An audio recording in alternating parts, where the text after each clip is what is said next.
बिस्मिल्लाहिर्रहमानिर्रहीम। Step to learn YouTube channel. Behaviours पे, undesired behaviours पे हम बात कर रहे थे। डिफरेंट टाइप्स होती हैं, टाइप के मुताबिक उनको डील किया जाना चाहिए। आज के इस क्लिप में विल डिस्कस ये जो एस्केप बिहेवियर्स होते हैं उसके हवाले से। ये मोस्टली हमें मिलते हैं जब बच्चे को हम एक काम करने का वो आदी नहीं होता है और हम उसको काम करवाना चाहते हैं, तो वो उसको अवॉइड करने के लिए एस्केप चाहता है। उस एस्केप बिहेवियर के लिए वो कुछ भी कर सकता है, depending upon severity of the child और कितना उसका फिक्सेशन उसकी हुई है। जितनी ऑटिज्म के हवाले से अगर हम बात करें तो रेपिटेटिवनेस के साथ, सेमनेस चाहने के हवाले से, और कितना उसके अंदर एग्रेशन है, कितना वो हाइपर एक्टिव है, उन सारी चीज़ों पे डिपेंड करते हुए उसका वो बिहेवियर कुछ भी हो सकता है।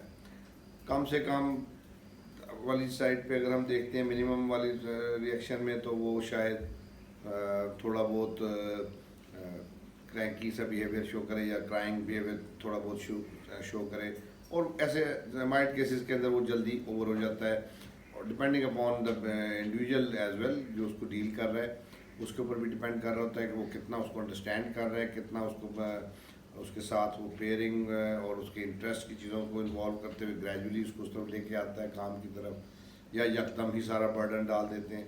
So it varies in number of cases, different में मिलता है।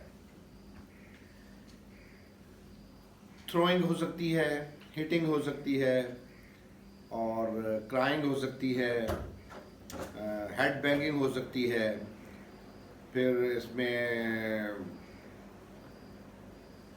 हिट टांग वगैरह से मारना, मतलब कुछ भी ऐसा बिहेवियर बच्चा शो कर सकता है। यहाँ तक भी होता है कि बाज़ औक़ात बच्चे जो हैं उसमें जब भी आप उसको काम कराने की कोशिश करते हैं वो यूरिनेट कर देता है बीच में, otherwise is toilet trend, stool pass कर देता है, जोर लगा के नाक नज़ला जो होता है वो निकालना शुरू कर देता है, वॉमिट कर देता है। ये सारे बिहेवियर्स हमें उसमें मिलते हैं। और ऑटिज्म स्पेक्ट्रम डिसऑर्डर पे जब हम बच्चों को देखते हैं तो ये बिहेवियर्स इतने आप उसको मैनेज करने के हवाले से या उसको आप रोकने के हवाले से आप बड़ी कोशिश करते हैं। एक बच्चे ने अभी नज़ला निकालना है, जोर लगा के एस्केप के तौर पे, मुझे जिस काम में इन्होंने इन्वॉल्व किया वो काम मुझे ना करना पड़े। एक दफ़ा निकाल दिया, 2 दफ़ा निकाल दिया, लेकिन बिलीव यू मी, वो I even fail to understand कि वो नज़ला उसका कहाँ से आता है। एक बच्चे के साथ जब हम काम करते थे, पहले स्टार्ट में हमने टिश्यूज़ को इन्वॉल्व करना शुरू किया, नाक उसको निकाल देता था। विद इन अ डे और कपल ऑफ डेज हमें अंदाज़ा हो गया कि टिश्यू से तो काम नहीं चल रहा है, ये तो इतने ज़्यादा क्वांटिटी में उसको निकाल रहे हैं। देन वी टुक द हैंकरचीफ्स, हमने रख लिए, 7 डस्टर्स रख लिए उस हवाले से, उसको हम उसको यूज़ किया, और वो भी सारे के सारे भर जाते थे। Believe you me, in an hour और कपल ऑफ आवर के सेशन के अंदर वो तमाम कपड़े भर जाते थे। पॉइंट इज दिस कि वो उनकी अटेंशन, कंसंट्रेशन जब एक काम के लिए होती है तो फिर वो उसको कर लेते हैं। उसको वो ऐसा नहीं कि उसको फ्लू था या कोई ऐसा, नॉट लाइक दैट, बट वो एक बिहेवियर था और वी अंडरस्टूड कि ये इसका है। He tried it for I think 6-7 days उसने उसको ट्राई किया कि भाई मेरी किसी तरह से मुझे ये काम से जिसमें हम इन्वॉल्व कर रहे हैं वो ना कर, जान छूट जाए उसकी, ना करना पड़े उसको। बट वंस इज ऑब्जर्व के भी मेरे तमाम ये टूल्स घर पे जितने भी मैंने लगाए हैं वो सब फेल हो रहे हैं, और ये तो मुझे काम पे तो कोई कॉम्प्रोमाइज़ नहीं कर रहे हैं। Then he left those as a bad job, और उसने आहिस्ता आहिस्ता काम में इन्वॉल्वमेंट अपनी शो कर दी। पॉइंट इज दिस कि ये एक किस्म की, मैं कहूँगा, एक जंग है बिटवीन 2 ओपोनेंट्स। हम कह रहे हैं काम करना है, हम उसको प्रोसेस करवा रहे हैं, हम उसकी अटेंशन ले रहे हैं, हम उसको इन्वॉल्व कर रहे हैं, इंटरेक्ट करवा रहे हैं इन एनीथिंग। जो भी टास्क गोल उसका है उसके अंदर, वो उसके लिए विलिंग नहीं है, वो नहीं करना चाहता है, उसको अटेंशन देना दरअसल मुश्किल हो रहा होता है, वो उसके लिए एक बहुत बड़ी डिस्टर्बेंस होती है अपनी रूटीन से चेंज होना, जिसका वो आदी हो गया होता है। अब जब उसको ये सारा कुछ हो रहा होता है तो उसमें उसके लिए जो है अटेम्प्ट करता है वो कि मैं इस चीज़ में ना मुझे ये करवा सके न, या ना मुझे करना पड़े, उस डिस्टर्बेंस से बचना चाहता है दर हकीकत। लेकिन आप अगर उसको डिफरेंट एक अंदाज में मैनेज करते हैं, मैनेजमेंट से मुराद ये कि समटाइम्स आपको वो बिहेवियर उसका जो है इफ़ पॉसिबल इग्नोर करना चाहिए, and if it is not possible to ignore और नॉट डजंट अपील कि उसको आप इग्नोर करें, फिर उसको मैनेज करना होता है। डिस्ट्रैक्शन के थ्रू भी हम उसके इंटरेस्ट की चीज़ को उसमें लाते हैं, उसमें इन्वॉल्व करते हैं, और फिर समटाइम्स हमें उसको जो है रिप्लेस भी करना होता है किसी दूसरे बिहेवियर से। हम उसके एक थ्रोइंग को, फॉर एग्जांपल वो चीज़ें फेंकता है, हम उसके आगे उसको हम बास्केट एक दे देते हैं कि आप इसमें डालो। अब डालना is something acceptable behaviour, desired, फेंकना इज अनएक्सेप्टेबल एक चीज़ को उस तरह की इन्वायरमेंट के अंदर। तो इस तरह से हम उस नीड को भी और देखते हुए हम उसको जो है उसमें कन्वर्ट कर देते हैं जहाँ पे वो एक एक्सेप्टेबल बिहेवियर में आ जाता है। तो जो हम वार के पॉइंट ऑफ व्यू से मैं बात कर रहा था एक असल के हवाले से कि whosoever gives up earlier he is the loser, simple formula. अगर उसके बिहेवियर्स के अगेंस्ट हम जल्दी गिव अप कर दें,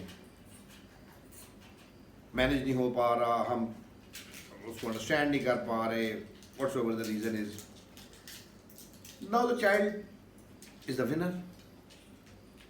वो इसमें एक चीज लर्न भी कर लेता है कि when ever he doesn't want to do something and someone is trying for that, he will exhibit the same behavior। वो उसने सीख लिया, हमने सिखाया उसको कि भाई जब आपने काम नहीं करना या बात नहीं माननी तो आप ऐसे करें और आपको उस काम से आपको जो है escape मिल जाएगा।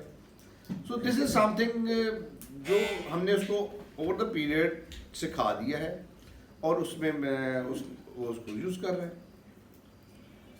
तो इट्स ऑलवेज बेटर कि हम उसको शुरू से डे वन से बच्चे के साथ एक रैपो, एक पेयरिंग अपनी इस अंदाज की रखें कि उसको समझ, वो ये बात समझ जाए कि कुछ चीज़ें ऐसी हैं जहाँ पे कि मेरी बात मान ली जाती है, कुछ चीज़ें ऐसी हैं जहाँ पे मेरी बात नहीं मानी जाती है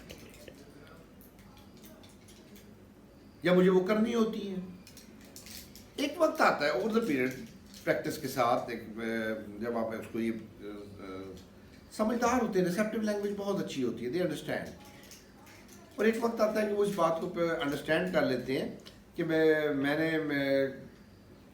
इस वक्त में जब इस तरह का अंदाज किसी का हो तो फिर मैंने उसको जो है वो नहीं करना है एक्सेप्ट, अपना मुझे काम करना होगा, उस वक्त मेरी बात नहीं मानी जाएगी, मैं जो भी बिहेवियर शो कर, जो भी मैं एस्केप के लिए मैं ट्राई कर लूँ, मुझे मेरी बात नहीं मानी जाएगी।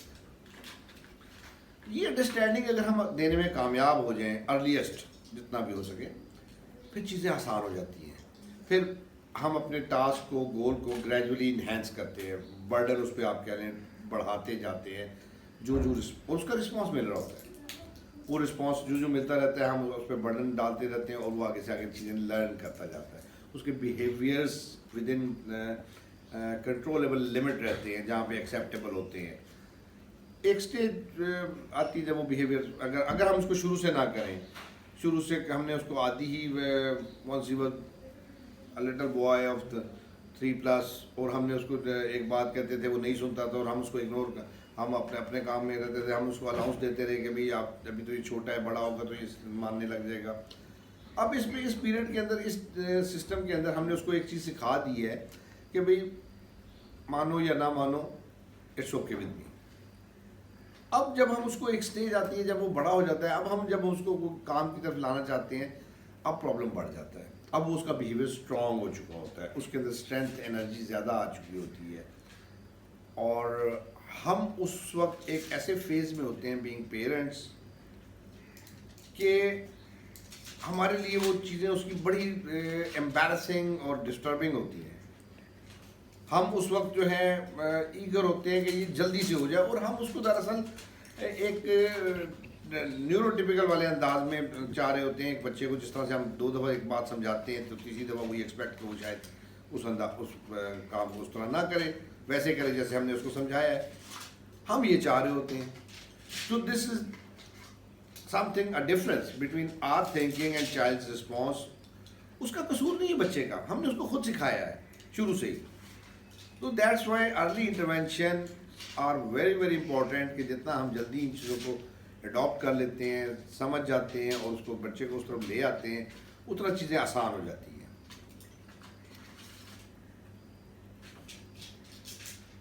थोड़ा सा इसमें समटाइम्स हमें एस्केप बिहेवियर को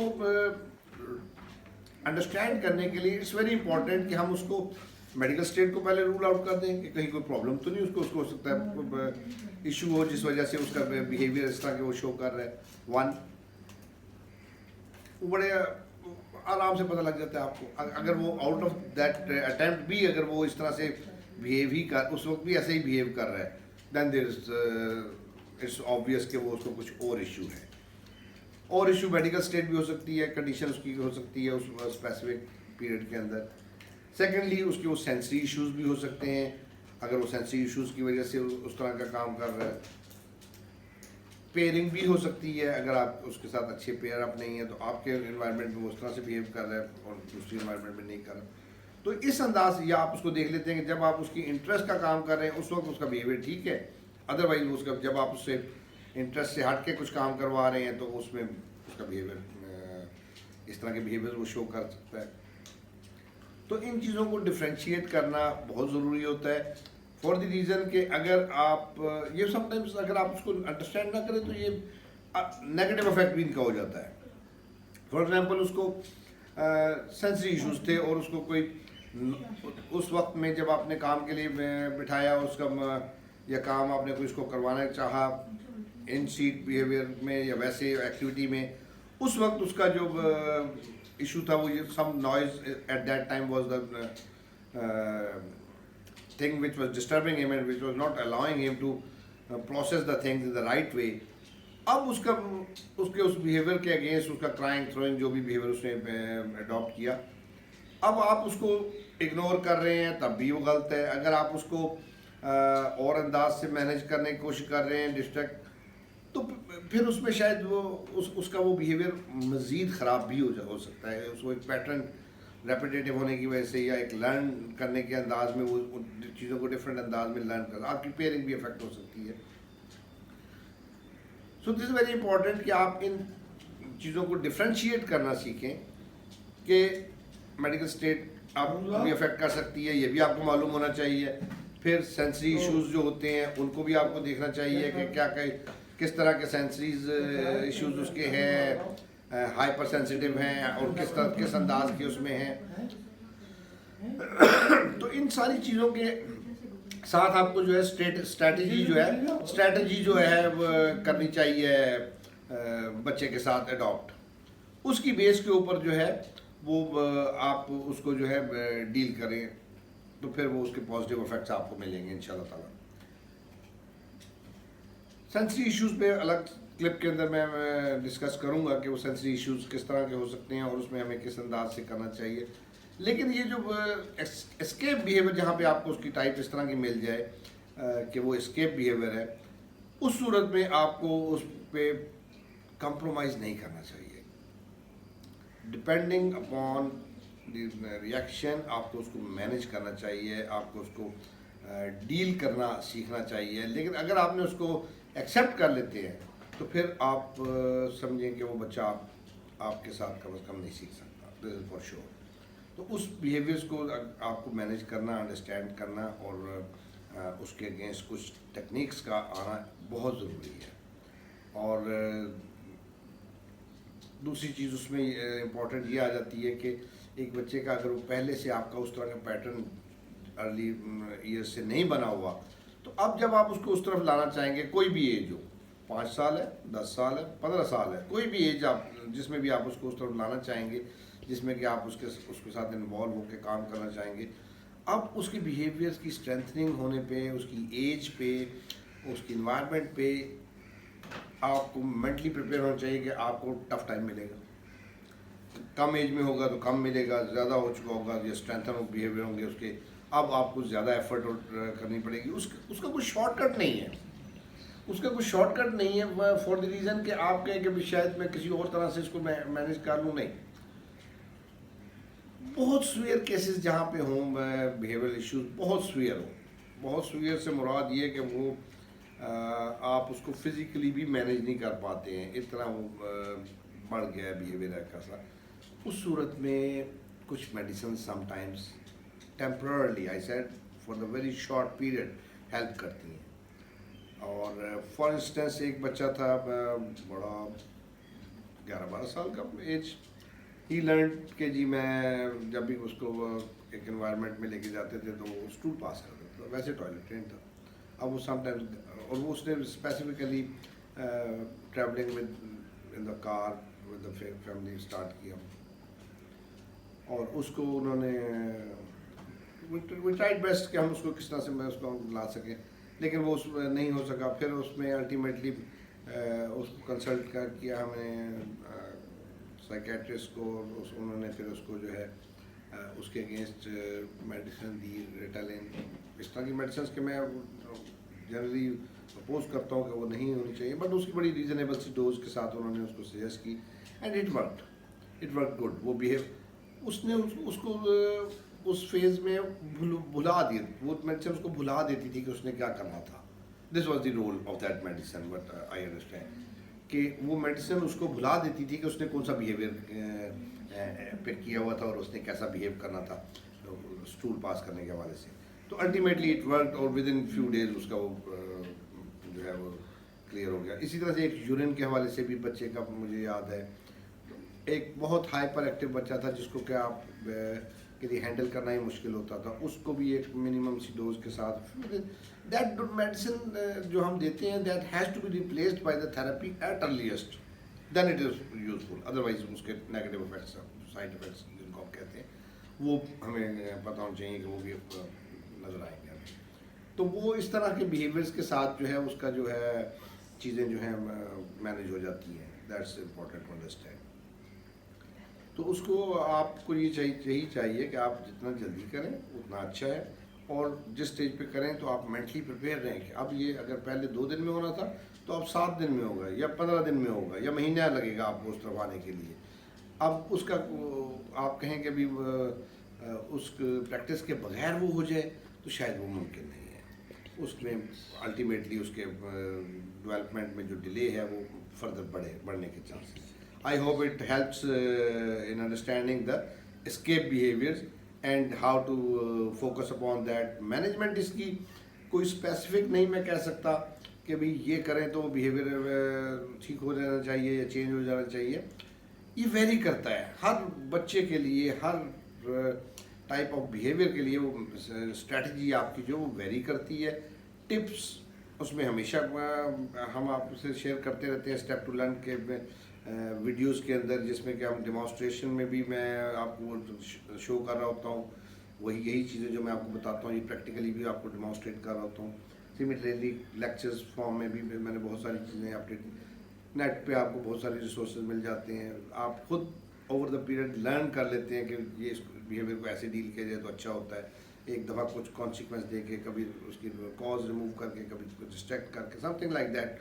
ये strategies according to the case vary करती हैं, इसलिए वो हम नहीं कह सकते कि जो एक फार्मूला हमने लगाया था किसी और बच्चे पे या इसी बच्चे पे पहले वो इस पे ज़रूर कामयाब होगा। ये आपको साथ साथ उसके ऑब्जर्वेशन को रखते हुए आपको डील करना होता है। So thanks for listening, like and subscribe Step to learn YouTube channel. I trust and believe कि ये आप लोगों को हेल्प करेगा इंशाल्लाह ताला, and if you feel so then do share it to the maximum people in order to contribute to my cause. Thanks a lot.